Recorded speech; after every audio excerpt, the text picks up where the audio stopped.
algunos de los principales problemas que van a enfrentar quienes emprendan esta tarea, y sobre todo los primeros aportes de lo que se conocen o se han mencionado bajo una idea de padres fundadores, que son Saint-Simon y Comte. En principio, ante todo, comenzar planteando algunas cosas.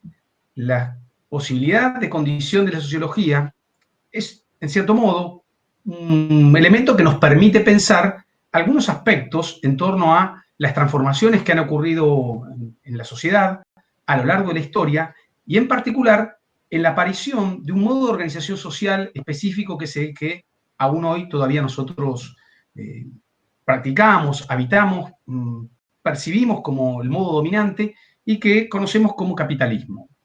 Uno podría pensar claramente que la sociología no es la única forma de reflexionar sobre la experiencia humana en nuestra tierra. Ha habido otras, pero sí podría decir tranquilamente que la sociología tiene la particularidad de constituir la experiencia filosófica e intelectual que pretendió pensar un tipo de organización social específica. Es decir, uno puede encontrar, por ejemplo, que para mirar el mundo antiguo hay grandes producciones de filosofía, o en el mundo medieval también encontramos grandes tratados de filosofía o teología, pero sin embargo las pretensiones de la sociología van a ser un poco diferentes. Hay cierta hipótesis extendida y compartida que la sociología tiene sus orígenes en dos revoluciones. Cuando se plantea esto, no significa que automáticamente las ideas y el corpus de pensamientos, de reflexiones, de teorías y de métodos que va a tener la sociología van a emerger de un día para el otro, pero sí van a ser posibles de ser pensados bajo un conjunto de grandes transformaciones. Estas transformaciones, cuando decimos que hay consenso que tienen que ver con dos revoluciones, implican que ambas, tanto la Revolución Industrial como la Revolución Francesa, para aquellos hombres y mujeres que existían técnicamente en esa temporalidad, significaron un modo tan diferente de pensar, concebir y vivir la experiencia humana que claramente tuvo impacto en los modos que intentaron procesar y explicar lo que estaba sucediendo. Como todos ustedes saben, no hay una fecha específica en donde uno podría decir ocurrió la revolución industrial. En realidad sabemos y tenemos bastante claro que es un proceso. Es un proceso largo que se sitúa genéricamente a mediados del siglo XVIII, en 1760, algunos, quienes son partidarios de poner algún hito, siempre buscan en 1769 que se patenta el condensador de vapor de James Watt, pero en términos generales, uno podría decir que es un proceso que va desde por lo menos 1760 hasta 1840, y que en eso hay cierto consenso entre los especialistas.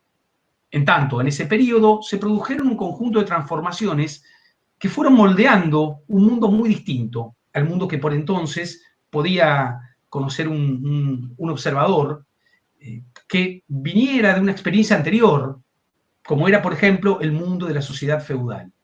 Cuando hablamos del mundo de la sociedad feudal, estamos imaginando un modo de organización social, político, fuertemente estamental, es decir, con un ejercicio del poder descendente, cristalizado en posiciones sociales muy nítidas, donde hay un predominio muy fuerte del tradicionalismo, asociado al modo general de explicación de la mayoría de los fenómenos que tienen que ver con la vida humana, que es el mundo religioso, y que va a dotar, va a tener una gran estabilidad a lo largo de muchos años, en realidad siglos, pero que de a poco y de algún modo va a comenzar a fracturarse, dando lugar a una nueva forma de organización social que para aquellos que la van a vivir va a ser muy intensa, va a ser muy diferente, y eso se puede rastrear fácilmente. Si uno toma, por ejemplo, autores de literatura que escriben en el siglo XV, siglo XVI o siglo XVII, va a ir encontrando vestigios y huellas de transformaciones que en curso se van produciendo de manera mínima, pero progresiva, y que claramente a partir del siglo XVIII mediados del siglo XVIII, van a mostrar un dinamismo y una velocidad inusitadas. En este aspecto, la revolución industrial va a aportar un conjunto de problemas vinculados a la transformación, sobre todo de las condiciones de la experiencia humana, particularmente a partir de la emergencia de nuevos problemas sociales que por entonces, o hasta entonces, mejor dicho, no constituían parte del repertorio de los problemas del mundo antiguo y del mundo medieval. Pensemos algunos de ellos. Por ejemplo, la progresiva transformación de la fisonomía de las ciudades. Si uno mira cualquier ciudad medieval, en las películas estas que vemos muy comúnmente, encuentra en esas ciudades un elemento característico que es un tipo de ordenamiento territorial bastante reducido, en general de poblaciones pequeñas, donde el tipo de vida es una vida bastante tranquila, donde hay relaciones sociales bien nítidas, claras. Estas relaciones reproducen la lógica estamental descendente que les indiqué antes. Siempre hay posiciones sociales de más importancia y hay otros que ocupan posiciones de menos importancia. En general son las figuras que nosotros vemos, los nobles, por un lado, los miembros de la iglesia, sea el momento jerárquico en el que miremos. Y del otro lado, tanto campesinos, mayormente, o personas que en las ciudades trabajan de manera artesanal, que constituyen los fundamentos de la profesión de los artesanos, gremio importante del mundo medieval, pero que en general, salvo factores externos y conflictos claramente no asimilables a un sistema de relaciones sociales bastante estable, muestran un orden bastante pacífico y relativamente claro para quienes habitan en dichas sociedades. Imaginémonos, trasladémonos entonces a mediados del siglo XVIII, casi fines del siglo XVIII, a cualquier ciudad de importancia de Europa.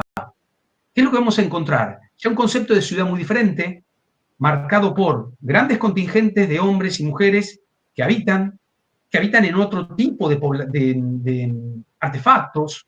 Las casas tributarias de la Revolución Industrial no son parecidas a las que vivían aquellos que transitaban el mundo medieval, bajo relaciones sociales no tan claras, marcadas por una tendencia a la pauperización creciente y con nuevas posiciones sociales visibles, pero que muestran la pérdida de importancia de aquellas que definían otrora a las relaciones sociales.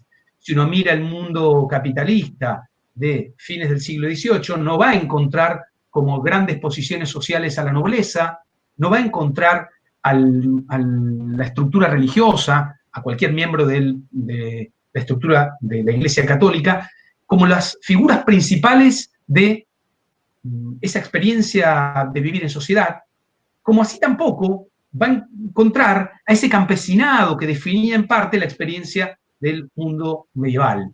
¿Qué va a encontrar en su lugar? A una conformación de seres humanos, hombres y mujeres, fuertemente empobrecidos, vinculados a un tipo de relación social nueva, con otros que son portadores de una riqueza en condiciones cada vez más creciente, y que van a constituir un agrupamiento nuevo, conocido y nombrado como clases sociales. Paréntesis, no es que las clases sociales como concepto no existieron a partir de la Revolución Industrial, ya existían de antes. De hecho, uno puede encontrar en el siglo XVII, en un montón de obras de literatura, la enunciación a las clases sociales. Pero bien, la diferencia es que van a ir conformando un nuevo conglomerado al cual se le van a atribuir nuevos significados y sentidos. Sigamos pensando un poquito más diferencias. Uno puede encontrar que el mundo antiguo y medieval tenía ciertas características respecto a las condiciones de supervivencia de las personas, con las diferencias, obviamente, que suponen estos dos momentos enormes y largos de la historia.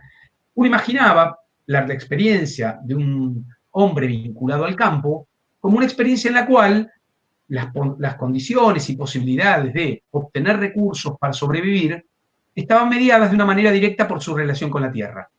Trasladémonos al siglo XVIII, fines del siglo XVIII, vamos a ver ahí que esa experiencia del hombre con capacidad de obtener recursos para vivir, para satisfacer sus necesidades, va a estar presentada bajo otro tipo de posibilidad.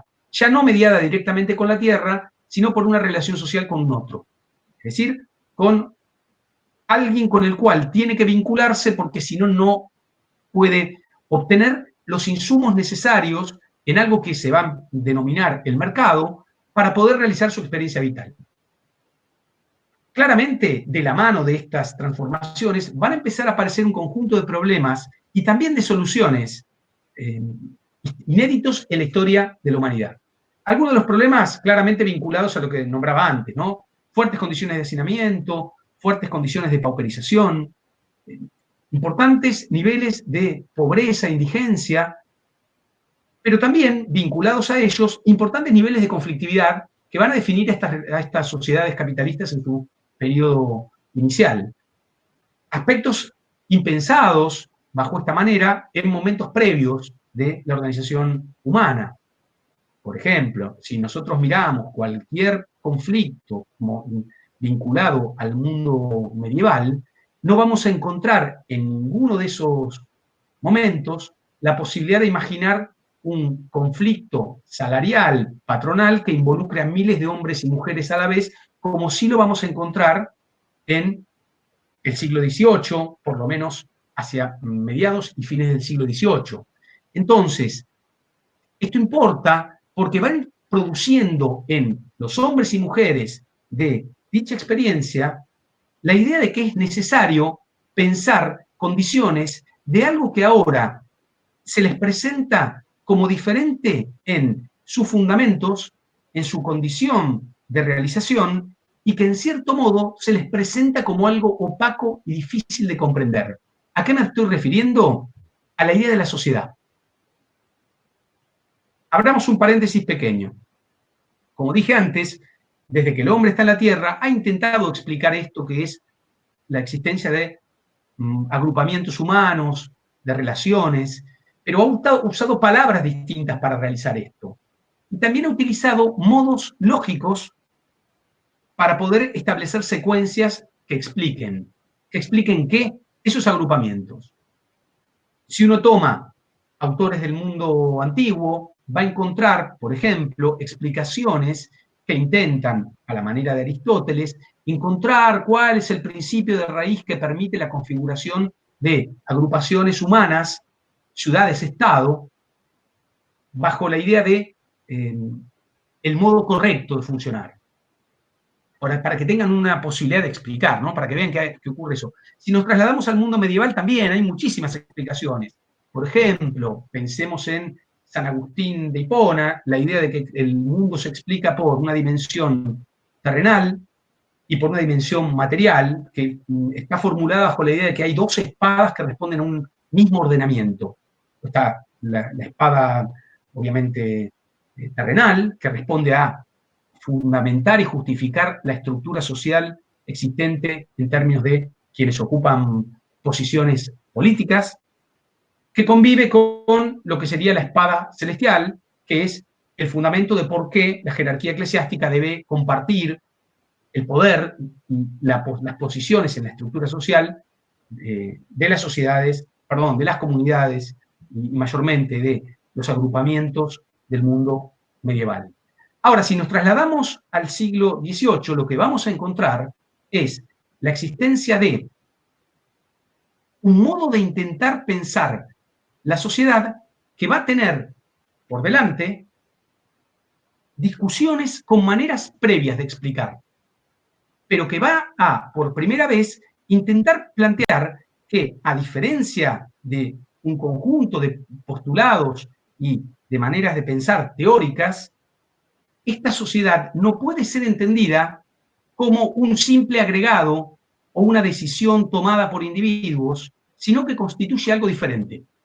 Algo diferente en su condición de continuidad y existencia y también en su condición de raíz, de su origen. Ese debate lo van a ir dando numerosos autores. Va a ser progresivo.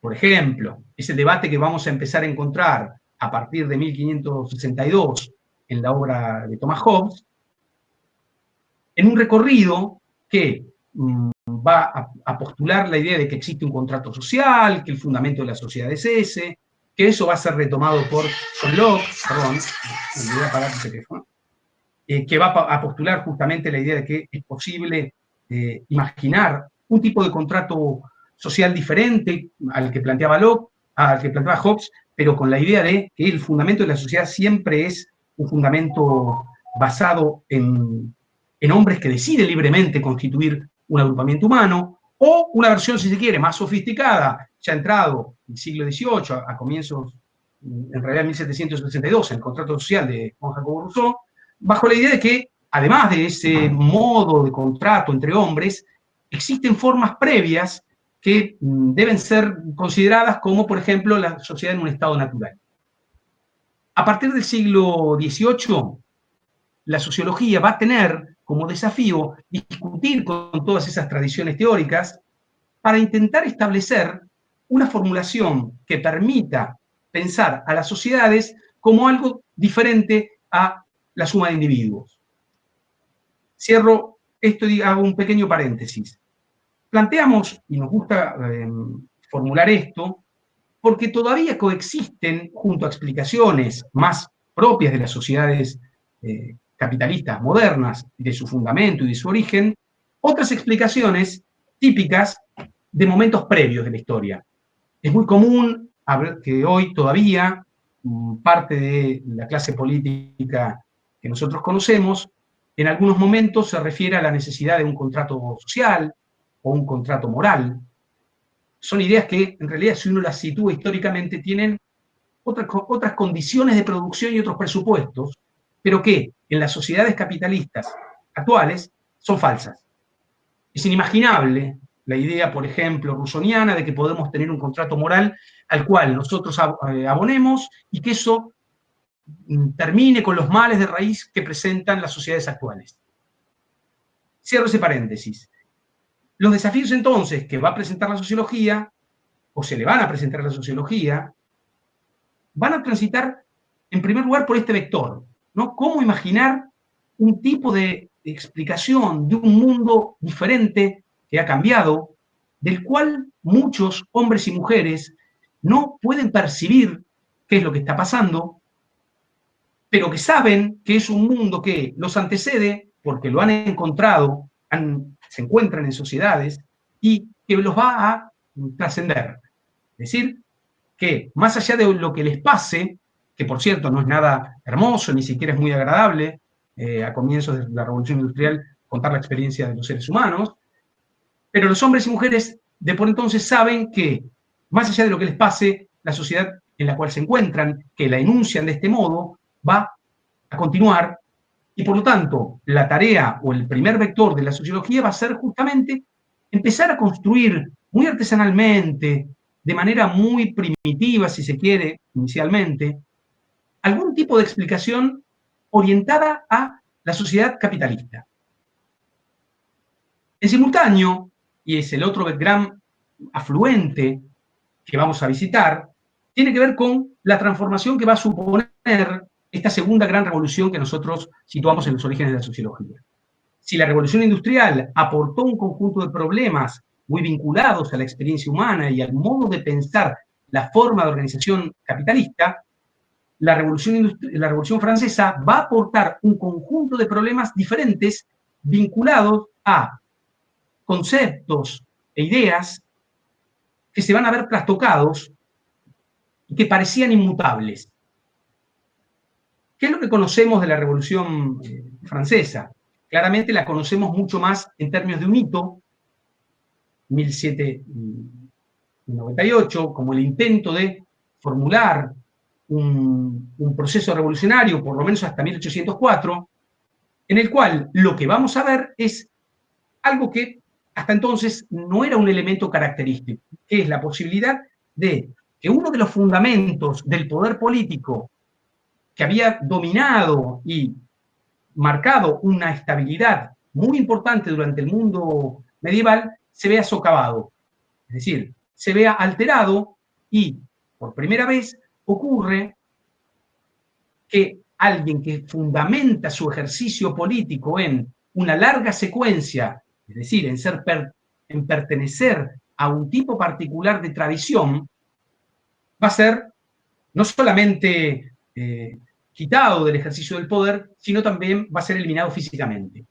En términos concretos, el ejercicio de la Revolución Francesa va a suponer la caída de un modo de ejercicio del poder monárquico, absolutista y con un fuerte fundamento religioso en su componente. ¿Por qué digo esto? Porque si hay algo en lo que impacta claramente la Revolución Francesa, es en la idea de que hay un modo de organización política que viene de tiempos anteriores y que encuentra su fundamento o fundamento de raíz en un elemento religioso y que va a ser alterado, va a ser transformado por hombres y mujeres que van a hacerlo en nombre de otro conjunto de ideas. Cuando estamos en términos presenciales, me gusta mucho preguntarles a ustedes cuáles son las ideas que conocen de la Revolución Francesa. Si alguno se anima y lo quiere decir, buenísimo. En general suelen ser tres, y cualquier persona que ha ido a Francia en algún momento encuentra que esas ideas están ya desparramadas hasta en un nivel, vamos a decirlo así, estético. O sea, adornan y se encuentran en múltiples muros, calles de dicha, sobre todo de París, pero a lo largo de Francia también. Las ideas de igualdad, digamos, de libertad, fraternidad e igualdad, son tres ideas que van a encontrar un fundamento y que van a empujar a hombres y mujeres a levantarse contra el poder monárquico, que no van a tener un fundamento estrictamente religioso. Y de hecho, se van a dar de bruces contra dicha manera de pensar la experiencia humana.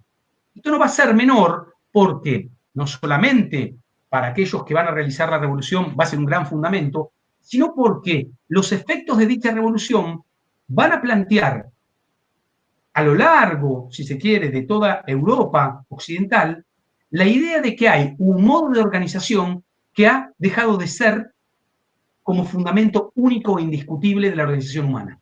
De un tipo de organización humana eminentemente política, pero que ahora adopta y busca nuevas formas con un fundamento de orden ya no sagrado, sino profano.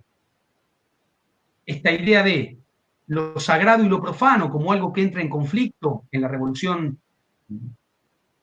Francesa, también tiene por detrás la idea de un cuestionamiento de la noción de autoridad típica o que acompañaba al modo de ordenamiento sagrado del mundo.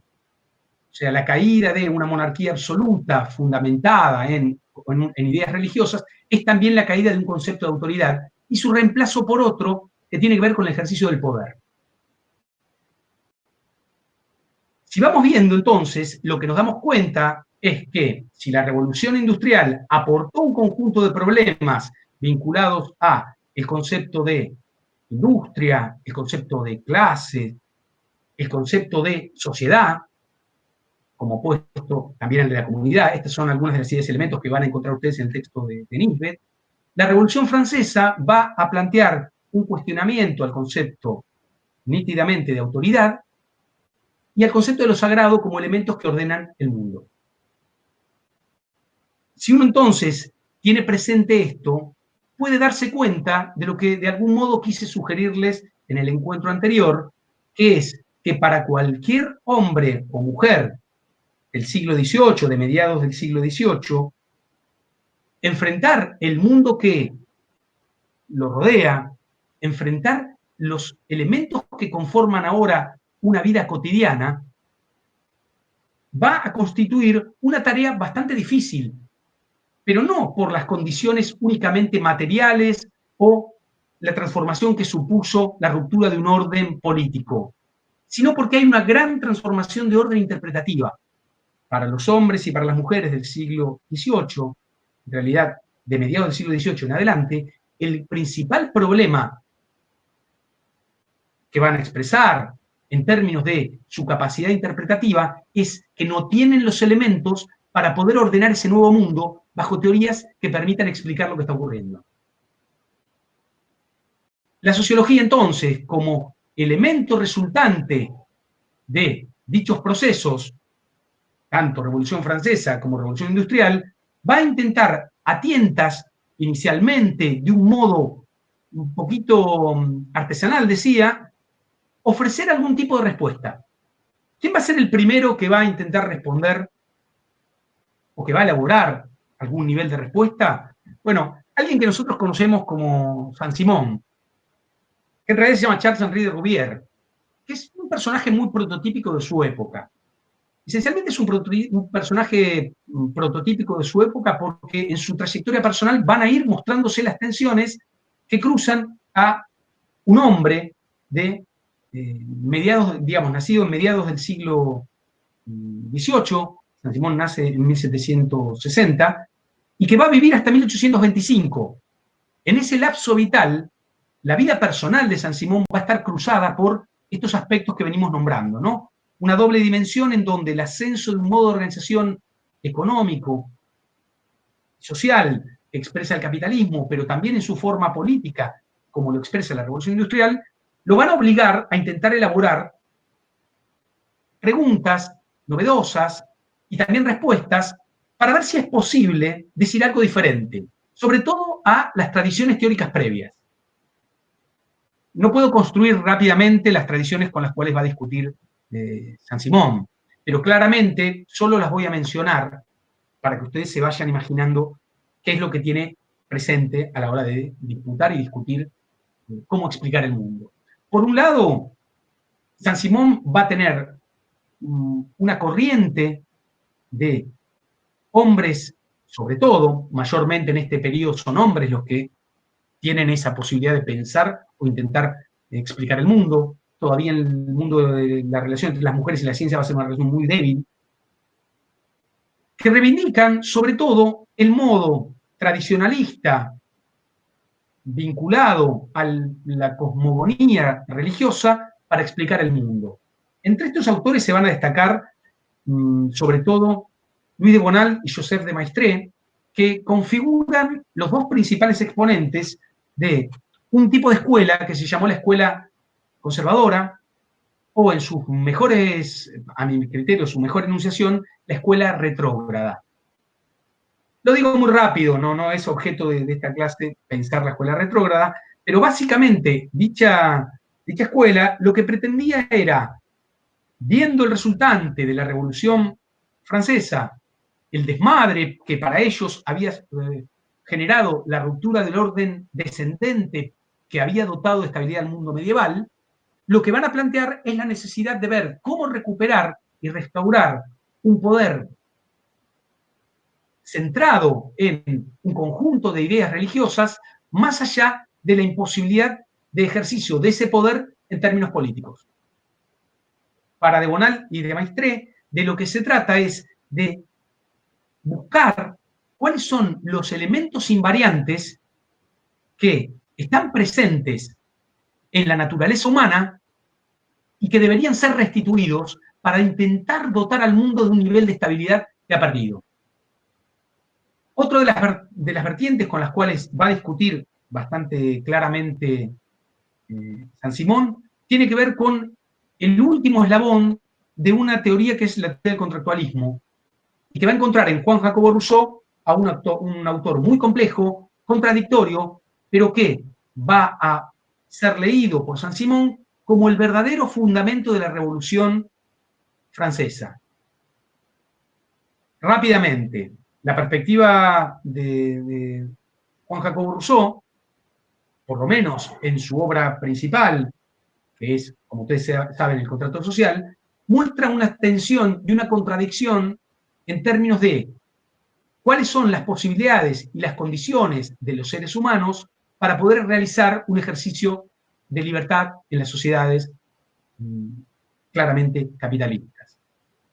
Paréntesis, es bastante importante leer, sobre todo para los que son de ciencia política, que seguramente hay algunos que están escuchando, la obra de Rousseau como una obra profundamente contradictoria en la cual se expresan las tensiones y conflictos que van a derivar en la Revolución Francesa.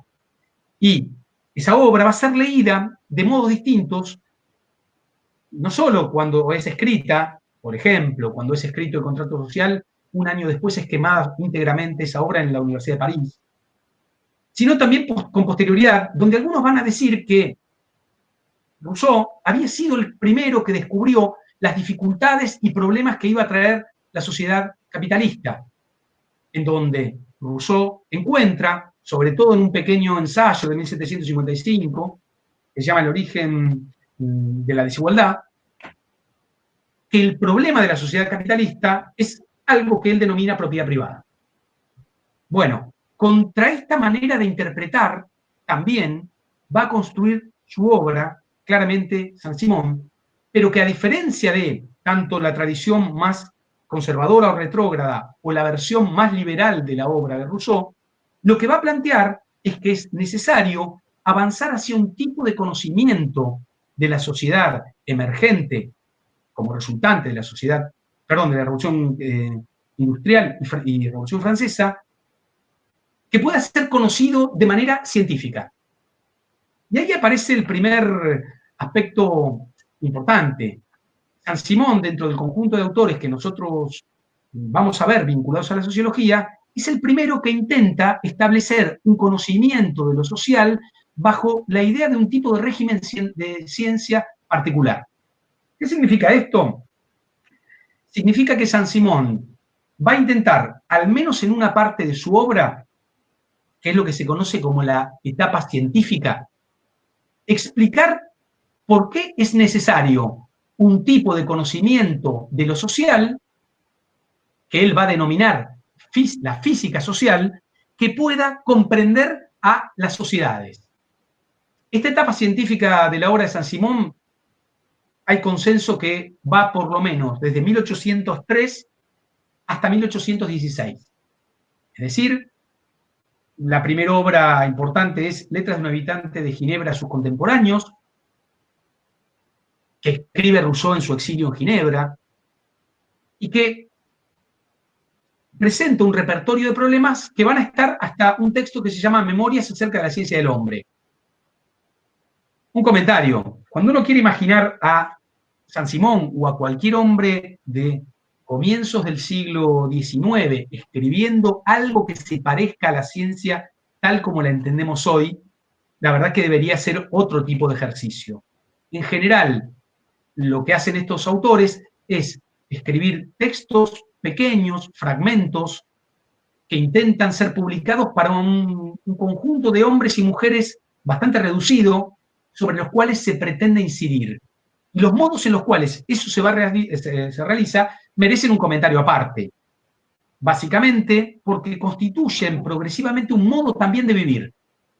Saint-Simon, durante 1803 y 1816, con su etapa científica, va a intentar explicar a los hombres cómo puede ser una ciencia de lo social, considerando además la idea de que ese puede ser un modo de vivir también para él. Por supuesto, esto va a explicar las penurias que va a transitar y que también son parte de la obra que él va a ir produciendo y de la transformación que va a tener esa obra. Metámonos un poco en la primera etapa entonces de Saint-Simon, la etapa científica, entre comillas, ¿no? ¿Qué encontramos ahí?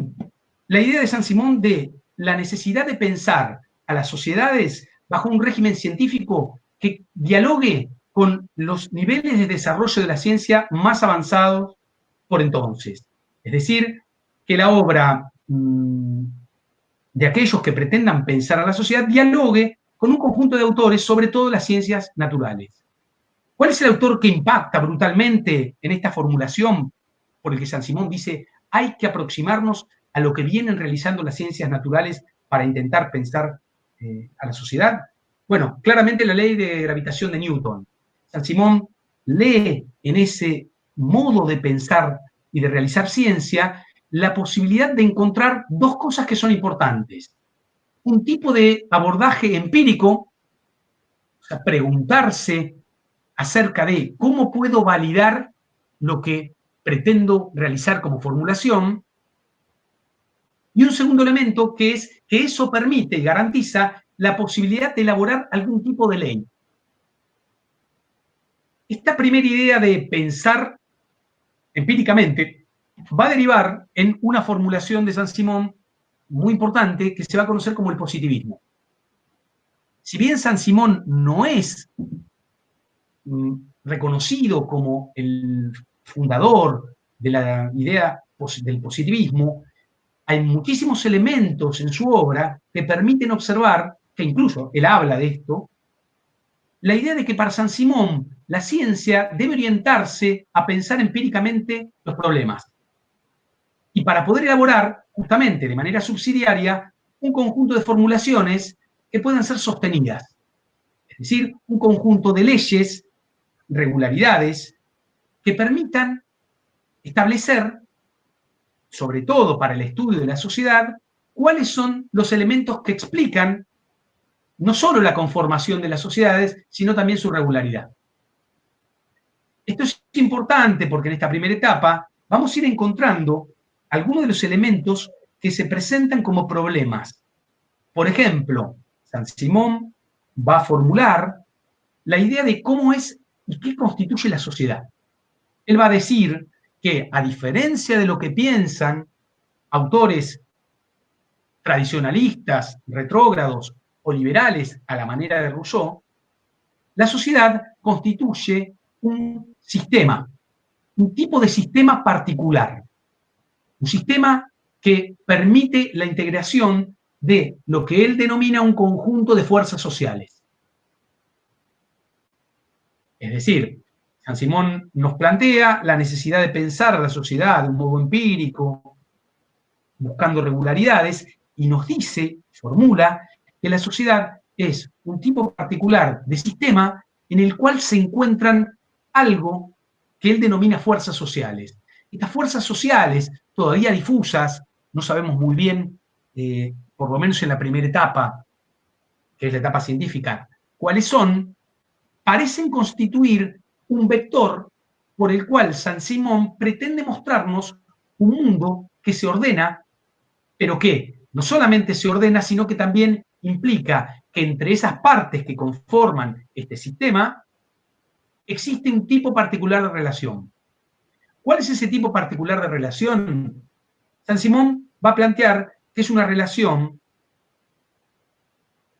esencialmente marcada en las sociedades capitalistas por la idea de conflicto, pero que no ha sido siempre así.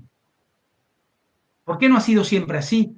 Bueno, porque hay una manera de mirar la historia que hay que poner en juego para comprender cómo se ha llegado al actual estadio de sociedad capitalista. Este rasgo característico sugerido en Memorias acerca de la ciencia del hombre abre la puerta para lo que va a constituir la segunda etapa de la obra de Saint-Simon. Es la etapa más de orden, si se quiere, política, y algunos denominan, a mi criterio con más justa razón, la etapa más sociológica, que tiene a su interior dos momentos distintos. Un momento que va de 1816 a 1819, en donde uno podría encontrar la etapa, si se quiere, liberal del pensamiento sociológico de Saint-Simon, y una etapa que va desde 1820 hasta el final, que es 1825, que se conoce como la etapa socialista del pensamiento de Saint-Simon.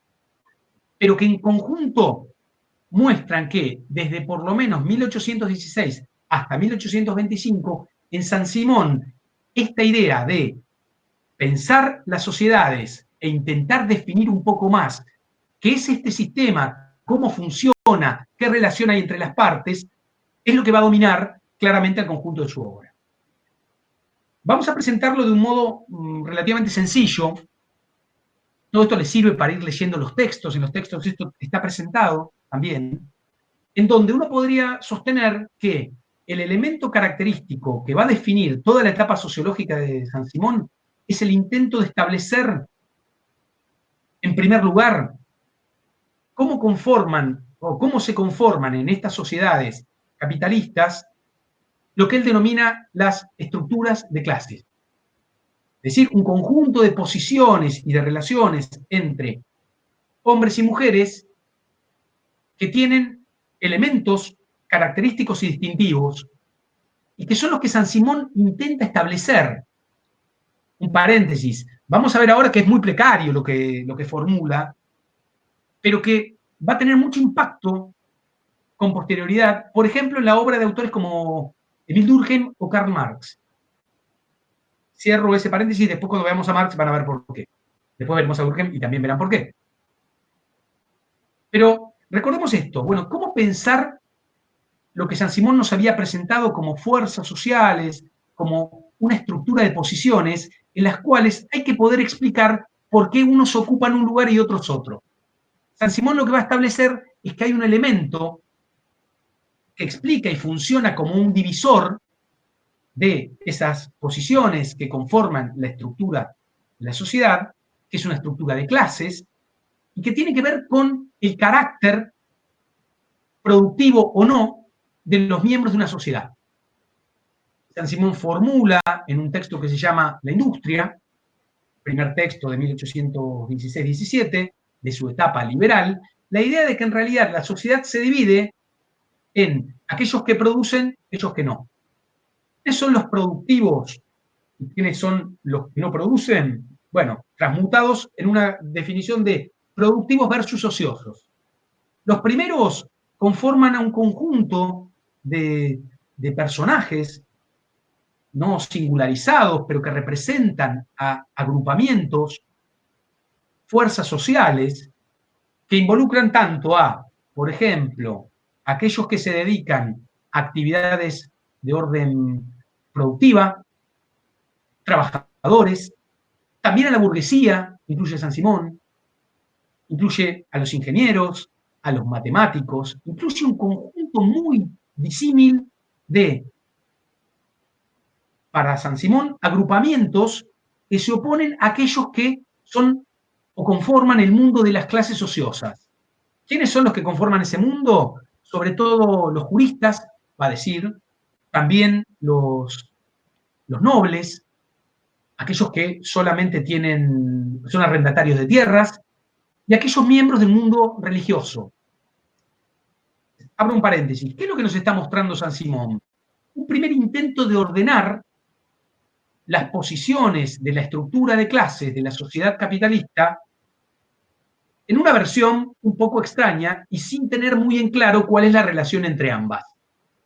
Paradójicamente, la idea de lo ocioso versus lo productivo no se muestra como un modo de vincular a ambas partes en términos de una relación social existente, sino se muestra más bien como el resultado de dos, digamos, de posiciones que se han configurado a lo largo de la historia. No sé si van entendiendo para dónde voy. Pregunto por las dudas, porque puedo repetirlo. ¿Van siguiendo para dónde voy? Solo tengo una persona conectada que le veo la cara, el resto no. Pero bueno. Sí, sí. ¿Se sigue? Sí, se entiende, se entiende. Bien. Fíjense cómo esto aparece como una idea de decir, bueno, Saint-Simon nos viene contando que hay que hacer un pensamiento científico de lo social, intenta definir muy tibiamente, muy precariamente, la idea de qué es una sociedad, quiénes la componen, y ahora está tratando de establecer qué elemento define quiénes conforman una clase y quiénes conforman otra. Un paréntesis, en realidad en el mundo de las obras de Saint-Simon eso va a ir cambiando de un modo fenomenal. ¿Por qué fenomenal? Porque, por ejemplo, en 1817 la burguesía va a ser situada en un lado y los trabajadores junto a ella, y por ejemplo, años más tarde, no muchos años más tarde, en 1820, en una obra que se llama El Organizador, la burguesía va a ser situada frente a los trabajadores, como algo que está fuera de ese registro de pertenecer a un mismo espacio.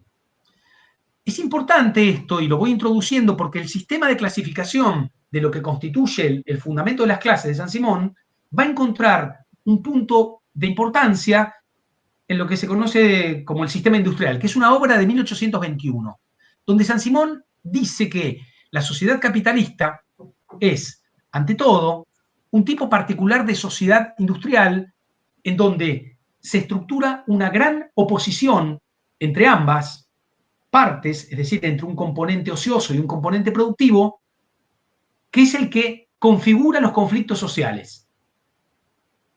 En el sistema industrial, Saint-Simon introduce por primera vez en el pensamiento sociológico la idea de que la sociedad, como sistema, tiene como fundamento un conflicto.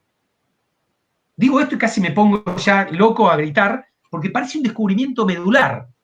La idea de que la sociedad se estructura en torno a un tipo de conflicto particular va a recorrer, y aún hoy recorre, a mucho del pensamiento occidental, sobre todo sociológico, pero más allá de la sociología también. Ahora bien, San Simón lo que nos está diciendo es que si este sistema industrial funciona y dota de estabilidad a una sociedad, es posible pensar entonces a los sistemas que alcanzan un tipo de orden particular en su relación con su dimensión conflictual. Esta idea de que hay un modo particular de desarrollo de las sociedades que se basa en un tipo de conflicto que conduce al progreso, porque el sistema industrial claramente es distinto a momentos anteriores. En San Simón hay una lógica evolutiva, ¿no? Vamos de formas más primitivas a formas más evolucionadas. Paradójicamente nos muestra San Simón que puede tener que ver con un orden. Ahora bien, ¿cómo alcanzar ese orden? Bueno, es un problema. San Simón va a apelar entonces a un modo de pensar en el cual va a aparecer como posible conciliar la noción de progreso, que es la noción de conflicto, con la noción de orden.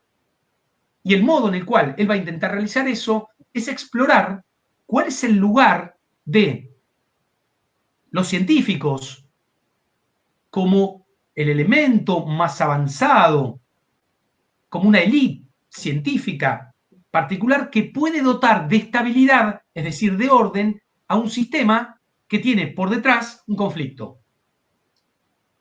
Cuando San Simón formula esto, empieza a aparecer un elemento que es que San Simón nos muestra una teoría de la evolución de la historia en la cual él le asigna al pensamiento y a aquellos que lo expresan un papel fundamental, en la estabilidad de las sociedades. Esto se conoce como la ley de los 3 estadios de San Simón, un modo de presentarnos la historia como una evolución en etapas de pensamiento que tenían correlato con el desarrollo de fuerzas sociales. San Simón va a decir, bueno, hay 3 grandes etapas. Hay una primera etapa de pensamiento metafísico, donde los hombres explican y fundamentan sus relaciones sociales en aspectos vinculados a grandes construcciones, vamos a decirlo así, que tienen que ver con la naturaleza. Un segundo momento de orden teológico, en donde hay una gran explicación teológica del mundo que permite la organización de fuerzas sociales vinculadas a esa explicación del mundo. Y un tercer momento en el que él cree que está el desarrollo de la humanidad, que es el gran desarrollo de fuerzas productivas y de fuerzas sociales que vienen a reemplazar a las fuerzas sociales anteriores, pero que no tienen un correlato todavía con un pensamiento que les permita ordenar y reconocer las leyes que rigen ese mundo. San Simón, en el sistema industrial, formula la idea de que es necesario, para resolver ese conflicto que existe en términos de fuerzas productivas, proponer un pensamiento que ordene y que permita la unión entre aquellos que están destinados a comprender y a explicar el futuro de una nueva sociedad con las fuerzas reales de esa sociedad. Es lo que se conoce como la creación de una visión de una élite científico y tecnológica en la obra de San Simón. Perdón, profe, ¿me puede repetir el tercer concepto de los 3 estadios? El tercer concepto es que hay un tercer estadio en el cual hay un gran desarrollo industrial que necesita que ocurra a nivel de conocimiento lo que antes sucedía tanto con el pensamiento metafísico como con el pensamiento teológico. ¿Cuál va a ser ese pensamiento? Para San Simón, el pensamiento positivo, el positivismo. Básicamente, en donde los científicos puedan, junto con aquellos que constituyen las fuerzas reales del sistema industrial, y en particular aquellos que son las clases productivas, llevar al mundo a un nivel de ordenamiento en el cual el progreso y el orden coexistan. Son ideas muy simples todavía, son bastante primitivas en su modo de mirar la relación entre el conocimiento y básicamente lo que ocurre a nivel de relaciones sociales, pero son importantes porque formulan esta idea de que la ciencia que Comte está pensando, esta física social, puede servir para ordenar el mundo. Es una idea hiperpotente que va a encontrar un giro todavía más importante cuando Saint-Simon comience a plantear que en realidad de lo que se trata en términos de construcción de un pensamiento científico, que como habíamos visto, inicialmente tenía que ser empírico, tenía que observar, establecer leyes, regularidades, Saint-Simon va a ir llevando esto a un nivel diferente. A partir de 1823, en realidad en 1823-24, en una obra que se llama El Catecismo de los Industriales, importante porque habla de la ruptura, es una obra que va a mostrar un comienzo de ruptura con quien es hasta entonces su secretario. ¿Saben quién era el secretario, en realidad el primer secretario de Saint-Simon? Augusto Comte. Muestra un comienzo de distancia entre ambos porque Saint-Simon va a plantear que esa ciencia que él propone para conciliar un orden intelectual con un progreso, es decir, con un desarrollo de las fuerzas materiales de la sociedad, tiene que ocupar el lugar que antes ocupaba la religión. Esta apelación de Saint-Simon al catecismo de los industriales no es otra cosa que plantear la idea de que la ciencia puede ocupar un lugar en la conformación de las sociedades capitalistas, dotándolas a estas de un sentido, de una visión, que no es otra cosa que a partir de un ejercicio científico mostrar cuáles son las leyes que rigen el desarrollo humano. Claramente, cuando Saint-Simon formule esto, la idea que va a empezar a estar por detrás es que el gran problema de las sociedades capitalistas modernas es que han perdido el elemento que dotaba de cohesión a las partes. Es decir, que el sistema industrial, que no es otra cosa que un sistema social conformado por partes que tienden a un conflicto, ha perdido el elemento que cohesionaba a esas partes. ¿Cuál es ese elemento? Ese elemento es la religión.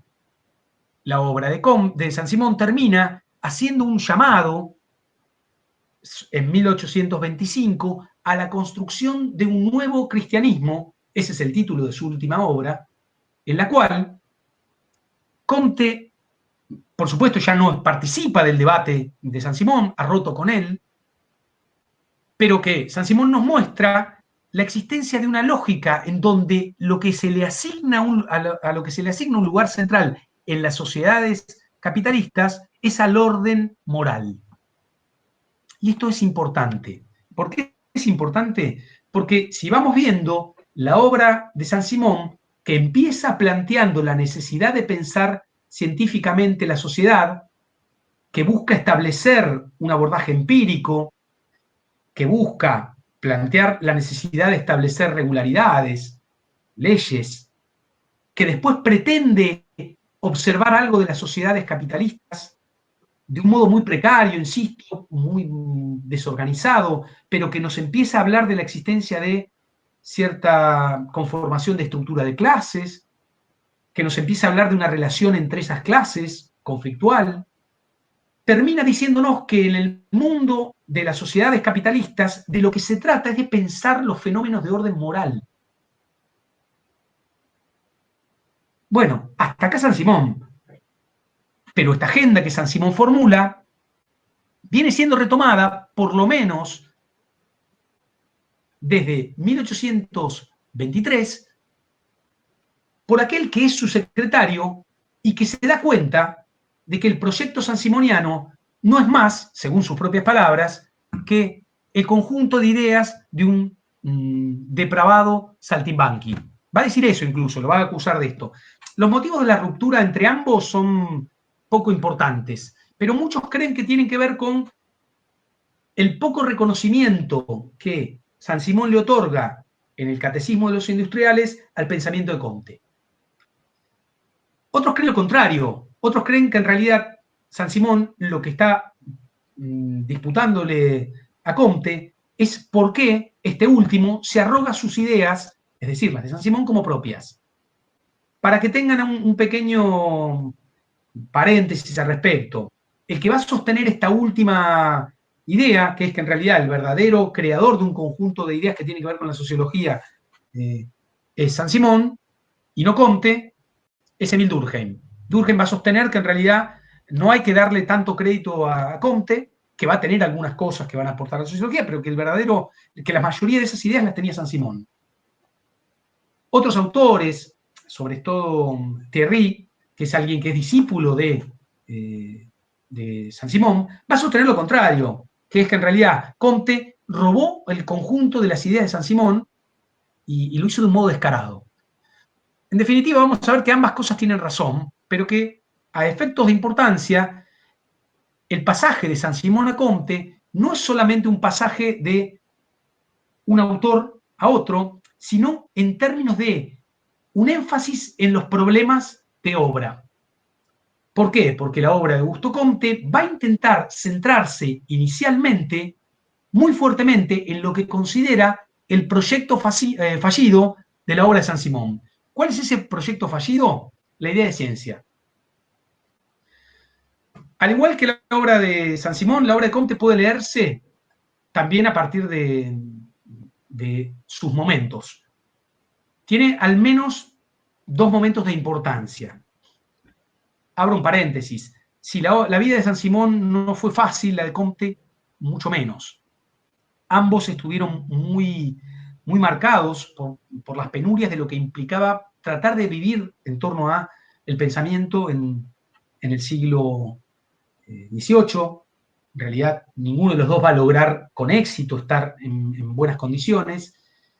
Pero, sin embargo, su intento de formular un proyecto científico va a establecer una primer marca que se encuentra en las obras de Augusto Comte, en particular en su primer gran momento, que es lo que se conoce como el momento de la filosofía positiva, definido así por el nombre de su principal obra, que se llama el Curso de Filosofía Positiva.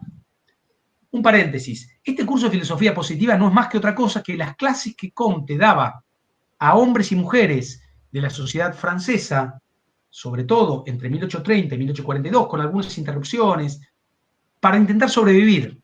¿Sí? Cierro ese paréntesis. Pero bueno, ¿qué encontramos en el curso de filosofía positiva?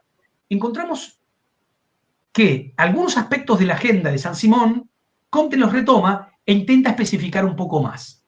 ¿Por qué? Porque lo primero que va a formular es la idea de pensar qué significa un pensamiento positivista y por qué ese pensamiento positivista es de importancia para la sociedad francesa, pero más ampliamente para la humanidad. Tratemos de ir revisando esto. En principio, lo que va a decir Comte es que es posible imaginar una ciencia de lo social tal como lo había formulado Saint-Simon, pero que a diferencia de este, tenía que estar mucho más claro y definido los motivos de por qué esa ciencia era necesaria. En primer lugar, va a compartir con Saint-Simon la idea de que es necesaria una ciencia de orden empírica, pero una ciencia de orden empírica basada en la posibilidad de construir un tipo de pensamiento que tenga un resultado diferente al pensamiento metafísico que Comte denomina como el pensamiento negativo. Por ende, esta ciencia positiva que busca instaurar Augusto Comte tiene como rasgo distintivo una contraposición al pensamiento negativo, que es el pensamiento de, según Comte, de los filósofos de la Ilustración. Me detengo un minuto para que se entienda. Comte hace una lectura acerca de la influencia de las ideas en la historia, al igual que Saint-Simon, como un tema, pero en donde dice que hay ideas que han contribuido al desorden. Por ende, estas ideas son negativas. ¿Cuáles son esas ideas? Ideas que son metafísicas, es decir, que no tienen una observación empírica que las respalde y que funcionan impulsando a los hombres y a las mujeres a tomar acciones o a realizar acontecimientos que han tenido efectos disgregadores del orden social. ¿En qué está pensando claramente Comte? En las ideas que van a empujar a la Revolución Francesa. Por ejemplo, para Comte, la idea de libertad, de igualdad y de fraternidad no tiene ningún fundamento científico. Profe, pero ¿cuál era el objetivo concreto del curso de filosofía positivista? Que no lo entendí. Bueno, de filosofía positiva es instaurar como gran tema una ciencia positiva. Su objetivo es mostrar cómo debe ser una ciencia positiva y por qué. Una ciencia positiva es una ciencia que sea empírica, que sea verificable, que sea, obviamente, capaz de formular regularidades, es decir, leyes, y que además permita construir un tipo de conocimiento compartido con el conjunto de las ciencias existentes por entonces. ¿Ahí entendió? ¿Se entendió eso? A ver, piensen que estamos hablando de la primera etapa de la obra de Comte, donde de lo que se va a tratar es de ver cómo él hace para retomar algunos de los aspectos formulados por Saint-Simon para poder elaborar su propia versión de lo que debería ser una ciencia positiva. Y él nos dice, miren, ante todo es una ciencia diferente al mundo metafísico negativo que había conducido a la revolución industrial. ¿Por qué? Porque de lo que se trata es ahora de poder elaborar un conocimiento científico.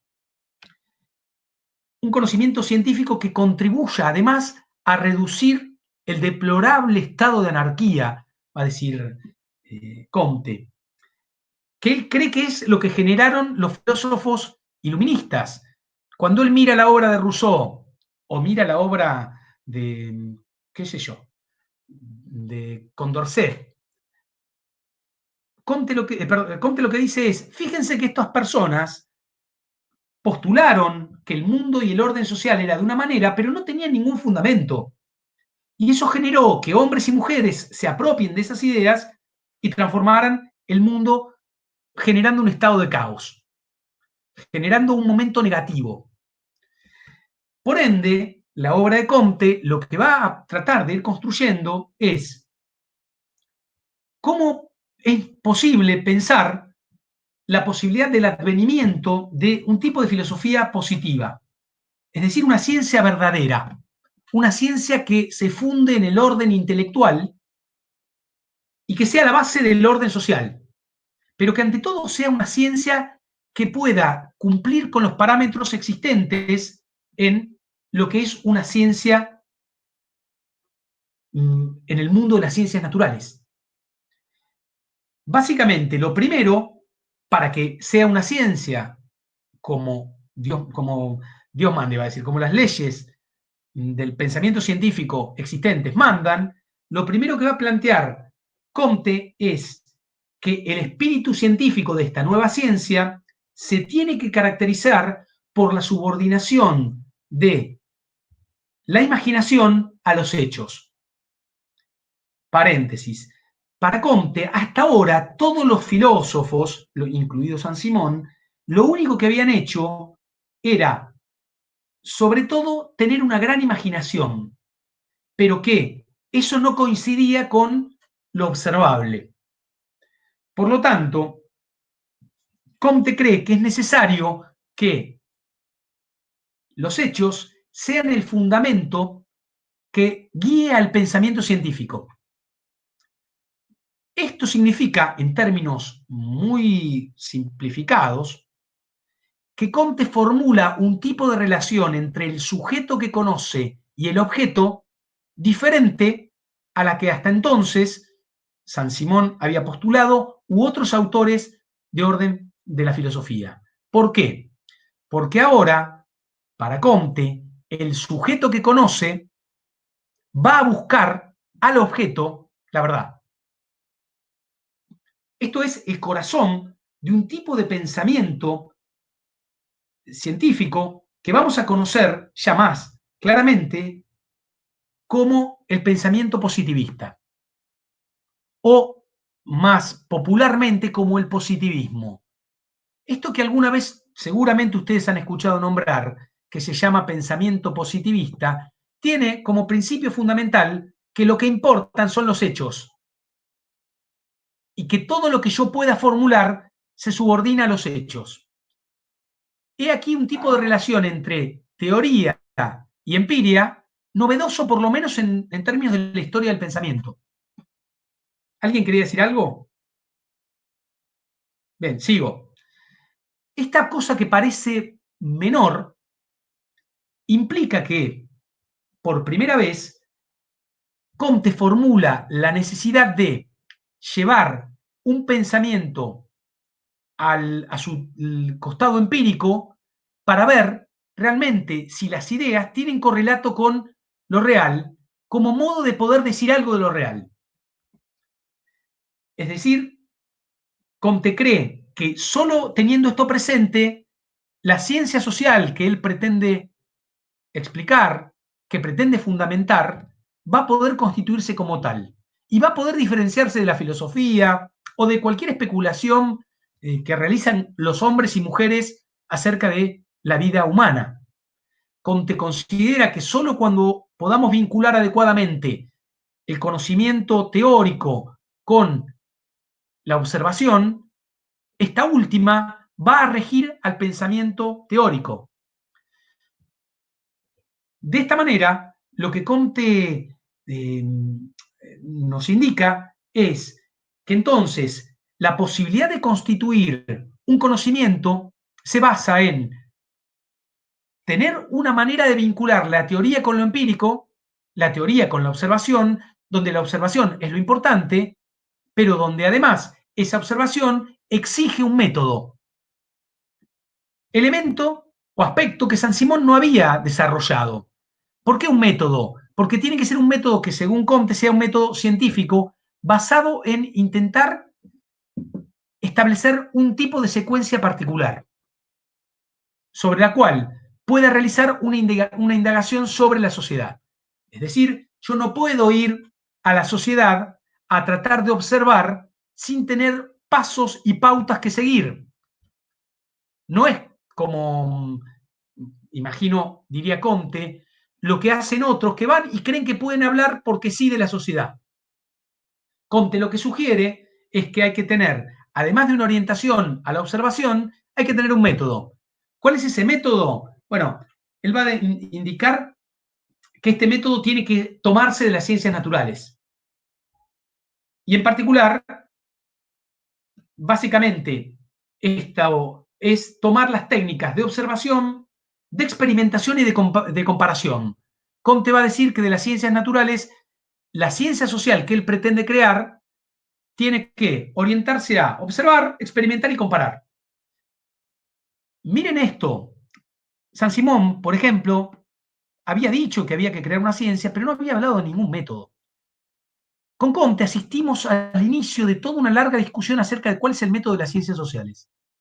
Ciencias sociales que además todavía no encuentran la formulación adecuada hasta que en 1838 Comte dice que la ciencia que pretende crear, que tiene que ser positiva, que tiene que tener un método, que tiene que observar y que tiene que comparar, tiene que además llamarse de un modo.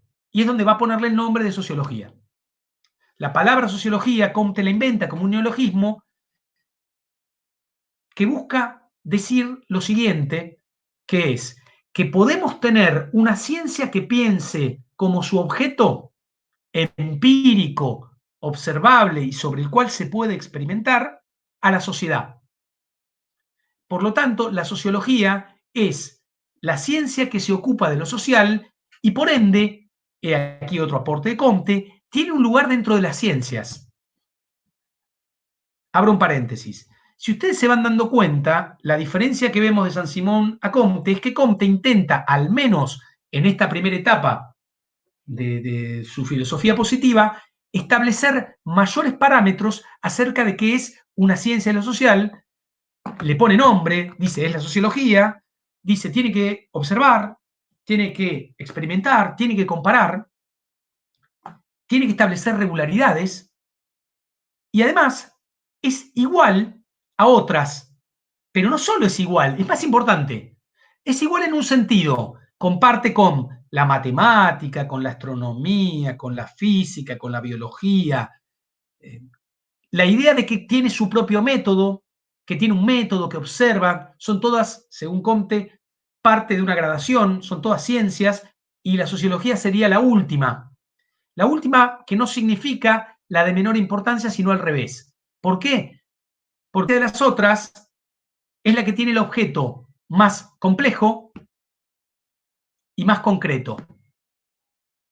Para Comte, la sociología tiene a la sociedad como objeto y al tenerlo como objeto es un objeto concreto. Con diferencia a otras que en un nivel de grados tienen objetos más abstractos y menos concretos. Y por ende más simples. Esto es importante porque Comte establece una clasificación de las ciencias también. Dice, bueno, la sociología es la ciencia más importante dentro del conjunto de las ciencias porque además tiene el objeto más complejo. ¿Cuál es ese objeto? Bueno, acá aparece una idea muy, muy importante de Comte, que es que en realidad la sociedad es también un sistema, pero bajo la forma de un sistema en el cual tiene un conjunto de partes que tienden a la cooperación entre sí. Es un sistema interrelacionado. Miren la diferencia entre Saint-Simon y Comte. Para Saint-Simon, la sociedad es un sistema estructurado en fuerzas sociales, clases, que tienen una relación antagónica, en realidad conflictual, no antagónica, perdón, mientras que para Saint-Simon, para Comte, perdón, la sociedad es una totalidad interrelacionada, de partes que tienden a la cooperación, que tienden a la unidad. ¿Sí? Por lo tanto, si tienden a la unidad, de lo que se trata es de comprender cuáles son los aspectos que conforman a esa sociedad. Si para Saint-Simon se trataba de comprender cómo era la estructura de clases y sus relaciones, para Comte se trata de comprender cómo es la interrelación entre las partes de una sociedad, mirando, por un lado, la característica estática de esa sociedad, o sea, cuáles son las partes, tratar de descubrir cuáles son las partes que integran una sociedad, y por otro, lo que él denomina la dinámica de esa sociedad, cómo se produce esa interrelación entre las partes y cómo cambia en el tiempo. Esto es un aporte de Comte sustantivo al intentar definir no solo un objeto de estudio para la sociología, es decir, la sociedad como un sistema interrelacionado que tiende a la unidad, sino también qué elementos hay que mirar, lo que él denomina la dinámica y la estática de la sociedad. Uno podría decir que este conjunto de aspectos van a ir marcando elementos de la agenda de la obra de Comte. Digo, elementos de la agenda de la obra de Comte es tal vez ser un poco generoso también, y voy a serles bien franco, porque en realidad a partir de 1842 en adelante comienza a haber algunos problemas donde encontrar cierta unidad en lo que va a venir se torna un poco difícil. Y esto tiene que ver por aspectos de la vida personal de Comte. Comte,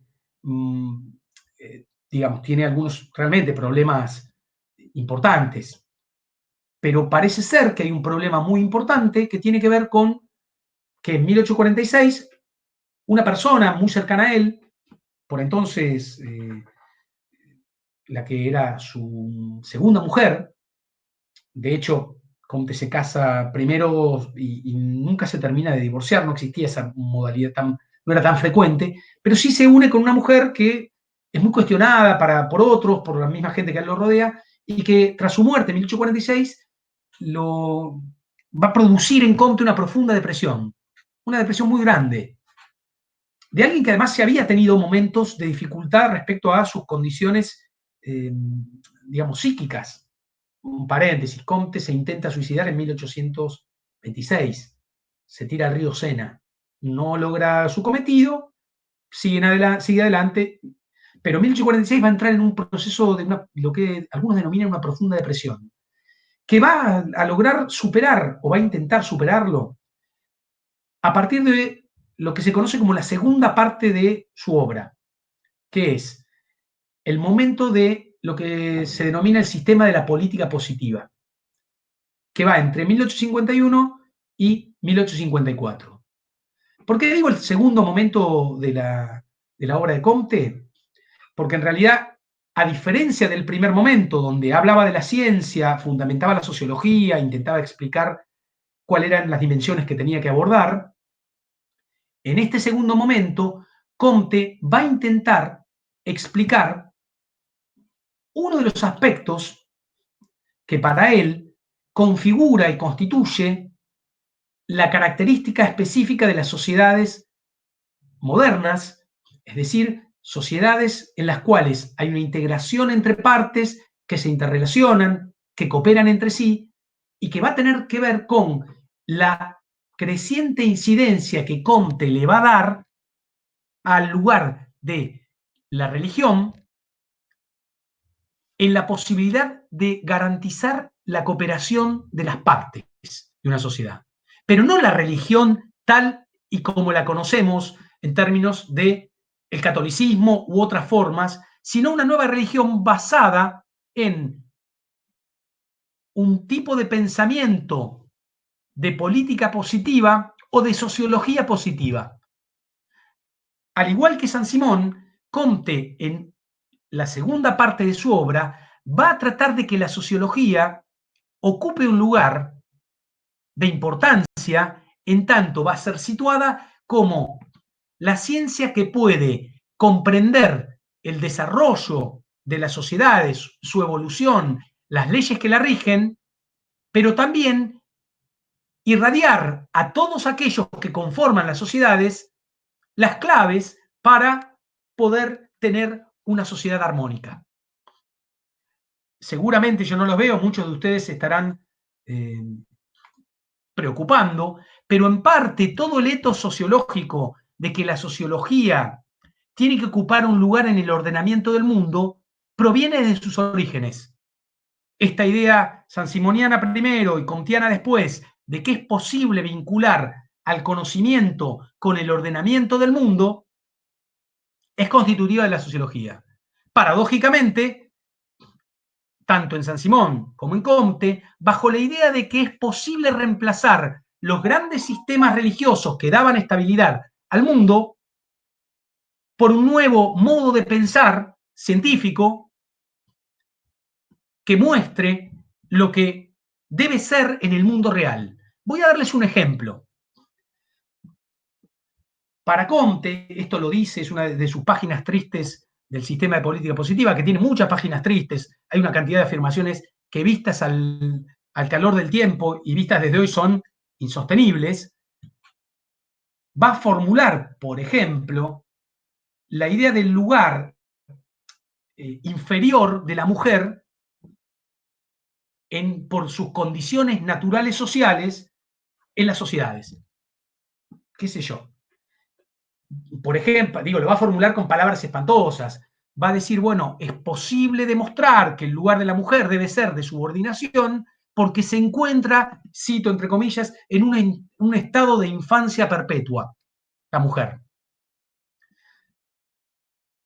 Pongo esto como ejemplo para que vean cómo Comte empieza a entender en el sistema de política positiva o tratado instituyente de religión de una nueva, tratado instituyente de una nueva religión de la humanidad, así es el subtítulo, la idea de que la sociología, a la cual le había dedicado páginas, le había formulado un objeto, había logrado establecer su rango dentro de las ciencias, había logrado otorgarle áreas de incumbencia, ahora empieza a ser situada como una nueva religión, de la cual de lo que se trata es de ver cómo esa religión ordena y explica lo que para Comte constituye la condición natural. No solo con la mujer, dice lo mismo acerca de las razas. Para Comte la raza blanca es la única raza realmente importante. Y empieza a plantear la idea necesaria de pensar cómo la sociología puede ser la base de un orden moral. Digo que esta parte de la obra es bastante delirante, para no ser menos, o para ser un poco más piadoso, porque, por ejemplo, es el fundamento de por qué Comte se va a consagrar a sí mismo como papa de una nueva religión. ¿Ustedes se imaginan a alguien consagrándose como papa de una nueva religión? Bueno, Comte Esta parte a la distancia es difícil porque hubiera sido gracioso de manera presencial.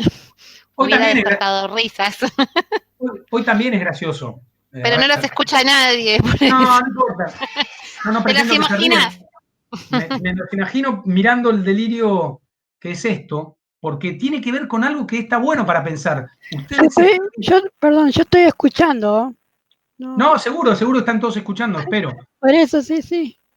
Pero ustedes imagínense que ustedes se están metiendo en una carrera o están estudiando una asignatura de una carrera en la cual aquellos que son sus primeros, vamos a decirlo así, precursores, muestran problemas realmente acerca de cuál es el lugar que le terminan dando a la disciplina.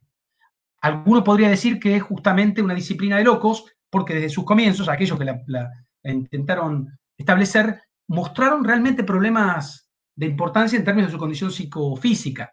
Sin embargo, no nos interesa esto, pero sí nos sirve para pensar un aspecto, por lo menos de importancia, que va a ser útil para lo que va a venir. Así como San Simón había dicho que hay que pensar la estructura de las sociedades en términos de clases y pensar también el lugar de la moral como elemento que permite ordenar y juntar el progreso y el orden, en Comte la idea es que de lo que se trata es de construir una ciencia que termine produciendo un conocimiento que irradie como si fuera una moral. Y aquí aparece un elemento importante, motivo obviamente de discordia con San Simón, porque Comte comparte la idea de San Simón, cuando digo comparte es que capaz que se la robó, que el desarrollo de la humanidad se puede observar tanto en la relación entre las ideas con el desarrollo de las fuerzas materiales. A diferencia de San Simón, Comte establece una ley de los 3 estadios un poco distinta. Nada, no me voy a meter porque no tiene mucho sentido, porque ya vamos 1 hora y 23 minutos y vamos a ir tratando de terminar para que no se aburran mucho. Lo que quiero mostrarles es que aparece acá la idea de que en realidad el conocimiento científico puede permitir conformar una moral. Esta moral empieza a funcionar como un objeto que puede ser observado y que nos dice, esto es algo importante de Comte, que en realidad la sociedad produce moral y que la moral cumple una función social. No sé si he sido claro, esto ahora lo que van a hacer es van a ir a leer los textos y van a encontrar que nos presenta a estos dos precursores junto con el debate por detrás del impacto que tuvo la Revolución Industrial y la Revolución Francesa.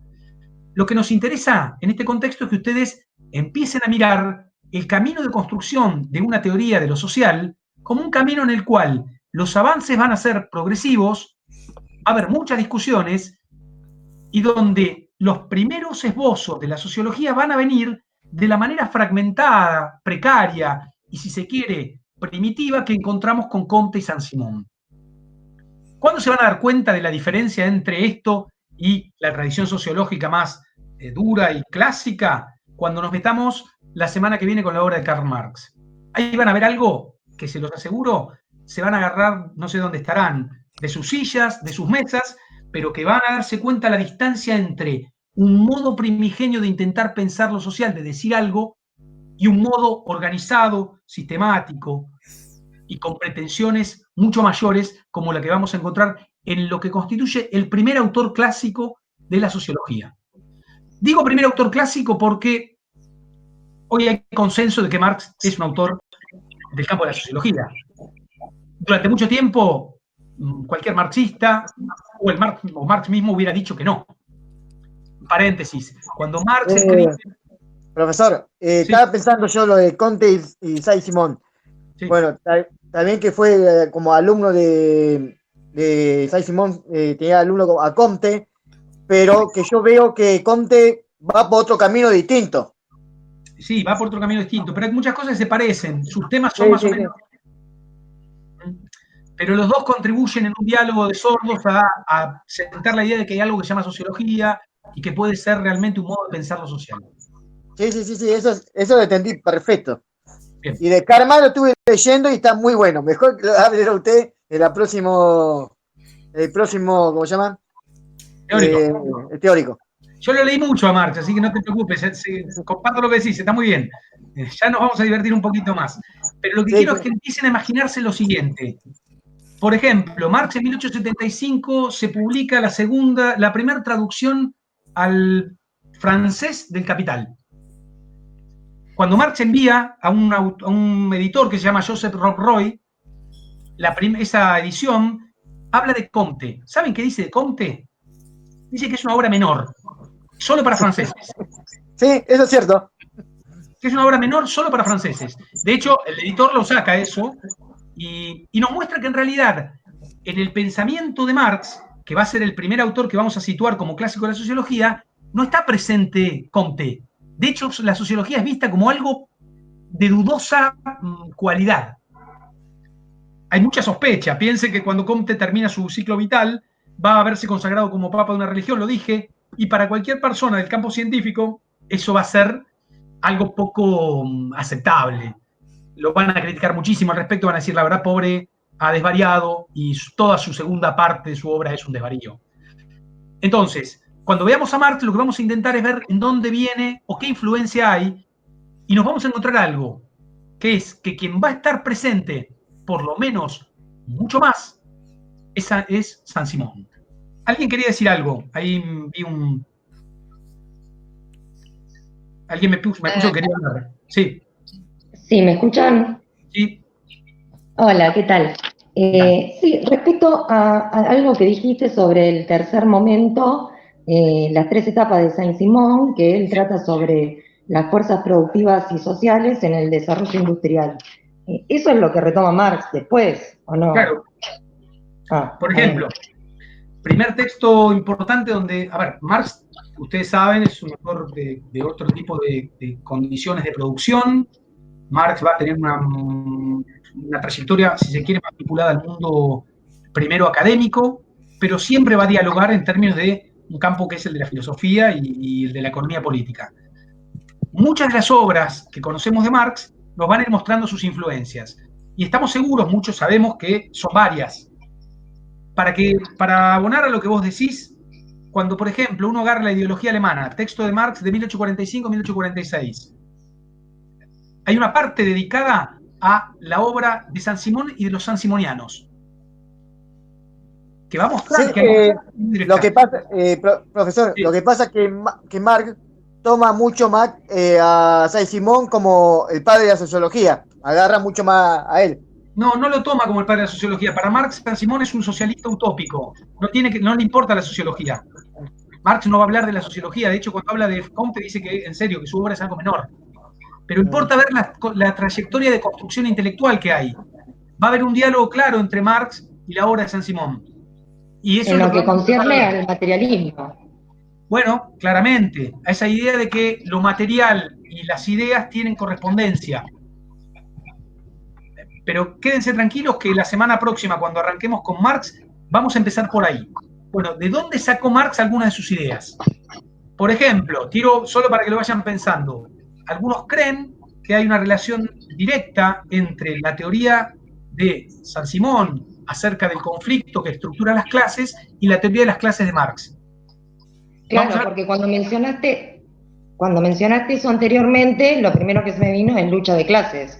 Claramente.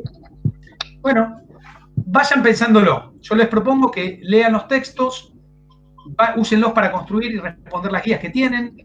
Saben que acabamos de subir guías. Saben que hay un canal de YouTube también donde tenemos videos que pueden servirles para ampliar cosas. Y nada, la semana que viene nos vemos con Marx. Traten de leer, si no, no se asusten. Cuando uno agarra a Marx, es un autor bastante difícil y hay que leerlo varias veces. Mi consejo es que lo lean varias veces y van a ver que les empieza a mostrar algunas cosas que son importantes. Bueno, gracias. ¿Terminamos acá, les parece? Sí. Bien. Bien. Gracias. Sí, la semana que viene no, sino la otra, 15 días, el teórico. ¿Está bien? Sí, exactamente, perdón, dije la Bien. semana que viene, no. Perfecto, no, está bien, para reconfirmar nada más, pero sí. ¿Lo tienen el cronograma en El el audio cronograma. virtual? Exacto, Bueno. perfecto. Bueno, Perfecto. Gracias. Hasta luego, profe. Perdón, tengo una pregunta. bueno, pregunte. Tengo una pregunta. Entonces, esta semana, o sea, la semana próxima es todo práctico, ¿no es cierto? Tienen prácticos nada más. Y después, dentro de 15 días, los teóricos. Teóricos y la otra, prácticos. Vamos intercalando, una semana teórico, una semana práctico. O sea que mañana que había un práctico, no hay. No, esta semana no hay práctico, la semana que viene. Perfecto. Gracias. Buenísimo, gracias, profe. Chao, hasta luego. Chao. Chao, profe, que Dios lo bendiga, hasta luego.